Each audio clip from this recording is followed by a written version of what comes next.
What's up, Facebook? What's up, YouTubes? That's right, it's me, Bobby C, aka Catfish, bringing you another episode of football. Just when I thought football was about over, come next week after the Super Bowl, I find out about uh, a football league. Some of y'all may have seen this. Alliance of American Football, I believe is what it is. It's AAF or my Alliance Football. I don't know what y'all want to call it.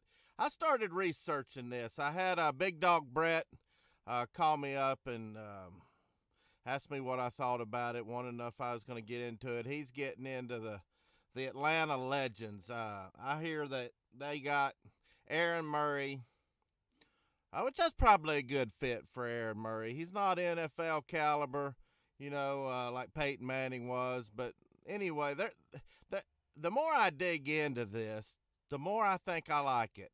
I'm not 100% sold on it. For those of you that are 100% sold on it, please comment in the comment section and push me over the ledge. But I tell you what, I'm almost there. There's been a lot of other NFL leagues. We got He Hate Me with the XFL. Y'all remember that? It bombed. Vince McMahon had that. There's been the USFL. There's been a bunch of them.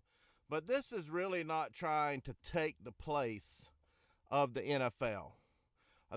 They're touting themselves as a developmental league for the NFL. They're not in competition with the NFL, even though their season starts the weekend after the Super Bowl. It's all about developing talent.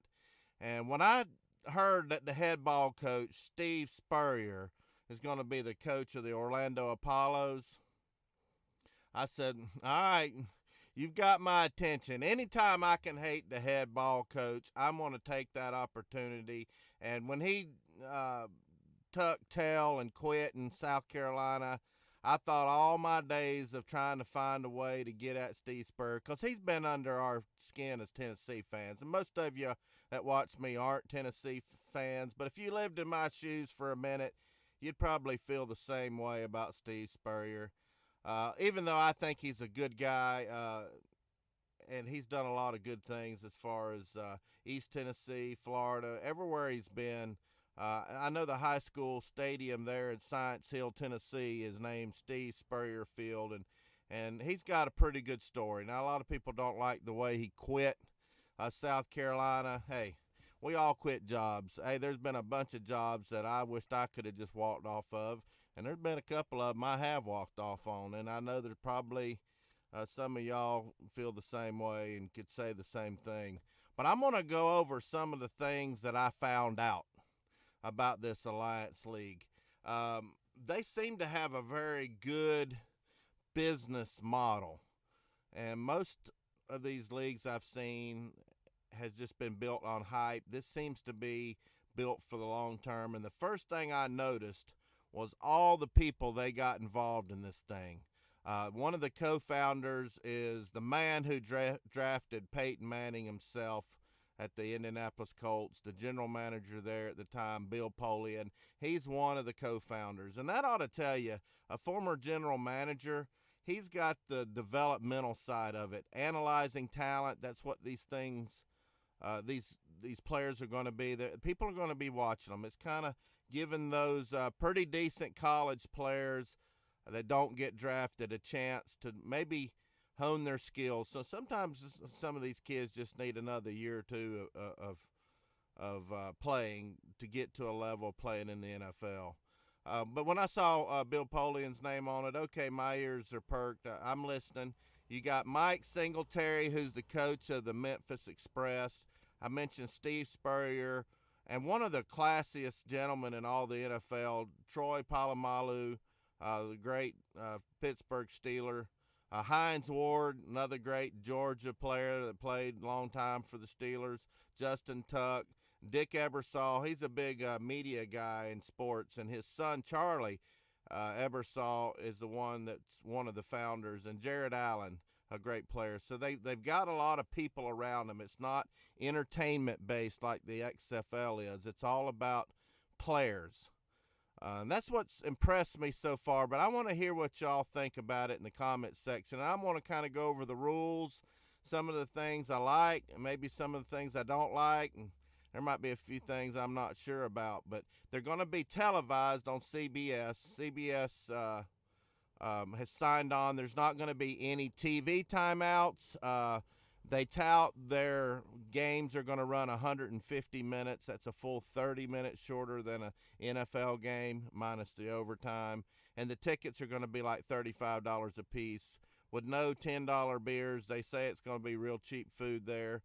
But they just had a QB-only draft, and that's interesting. You know, they say the quarterback's the most important position on the field. I can understand why they had a draft. And I was thinking, well, what about the other players? Here's the neat little thing that I think is a great business idea. Most of all the other players are going to be assigned because nobody owns an individual team. The league owns all the teams. The players are going to be assigned by the closest team to their college team that they played for or NFL team. So if you got cut from the Atlanta Falcons, you're probably going to play for the Atlanta Legends. But that's not necessarily true. They do have some people signing with different teams. I don't know how that works. Maybe y'all can educate me in the comments section how that works. But each team's going to have 50 players, and there are no kickoffs. I kind of like kickoffs. But I understand with player safety why they don't do the kickoff. They're going to start at the 25. No extra points, all 2-point conversions, because they seem to be taking the rules from both college and the NFL, kind of a combination of two. Like you don't need both feet down like the NFL. All you need is 1 foot down on a reception to be a completed pass.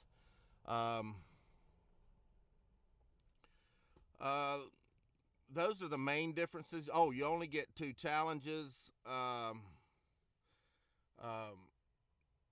per game, and you can't challenge in the last 2 minutes of a half for overtime because they're automatic. And the play clock's shorter. I think that's how they shorten the game. I think I mentioned earlier that the games are about a half hour shorter. You only have a 30-second play clock, and the playoffs are easy. No questioning, no crying like some of these other fans of teams that can't get in the college football playoffs. This is cut and dry. The 2 best teams in both conferences, there's 8 teams in 2 conferences, and the top 2 teams go to the playoffs, period. No polls, no rankings, no nothing. It's just the way it is. No backdooring your way in if you don't win your conference. None of that's here. And one of the things I started looking at is sponsorships. I said, okay, if they can get a bunch of sponsors, they're already on CBS, but they're not running commercials like an NFL game, which I hate commercials. Sometimes if I do, which I don't get to watch a lot of football, but sometimes I let the game start for 30 minutes before I start watching it, unless it's a big game, so I can skip through the commercials. But one of the sponsors I saw was MGM Resorts. Signed a 3-year deal with the Alliance League, and they're their official betting sponsor. I don't know where that's going. Maybe it's just that they're with betting becoming legal in the Supreme Court decision. I don't know. But I'm going to give you a rundown of the teams. And another thing I noticed is they've got some decent coaches. They've got some washed-up coaches, but coaches that are pretty decent, had a pretty decent career, some of them better than the others. But they're not just picking somebody out of some Europe league or anything like that. I mean, you'll recognize some of these names. The Atlanta Legends, Kevin Coyle, they're going to be playing their games at Georgia State. The Birmingham Iron, who would have thought that the Birmingham Iron, Birmingham would have a professional team? But they got the Birmingham Iron. Birmingham's known as a steel city, so that's probably why they called the Iron. Tim Lewis is their coach, and they're playing their games where I wish Tennessee and Alabama would get back to playing the night game at Legion Field. Now, I know Paul Feinbaum says that place is a dumpster, but there was just some mystique about Legion Field. But, I hadn't been by there. I I have been by there quite a bit driving a truck, but I've never seen the stadium. It might be a dumpster. I don't know. But the Memphis Express, which is the team I'm probably going to pull for, and that's coached by a guy that's just not too far removed from the NFL, Mike Singletary. He coached at the San Francisco 49ers. They're playing at the Liberty Bowl, and the head ball coach, Steve Spurrier, the visor-wearing coach, is coaching the Orlando Apollos.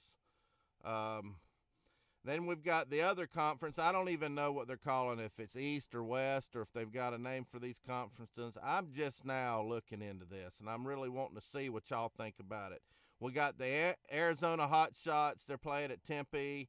Rick Neuheisel is their coach. Salt Lake City Stallions. Dennis Erickson, a lot of y'all guys remember him. He was a longtime coach. San Antonio Commanders, Mike Riley, and the San Diego Fleet, Mike Martz. So those are the teams in this Alliance Football League. I like the idea of them putting players on the team, or trying to put players on the team that's closest to their college team. That brings an instant fan base, because there's a lot of people out there like me that really don't follow the NFL day in and day out, like some of the big fans, but they're big college football fans. Because let's face it, college football is the best sport on the planet. It's better than the NFL, and it's better than this Alliance League. It's just the best sport. But I do watch and catch the news. But I really like watching players from Tennessee in the NFL do good. Eric Berry, Cordero Patterson, of course, Peyton Manning when he was playing, Derek Barnett for the Eagles. I really like watching those guys, and how can I not forget Alvin Kamara?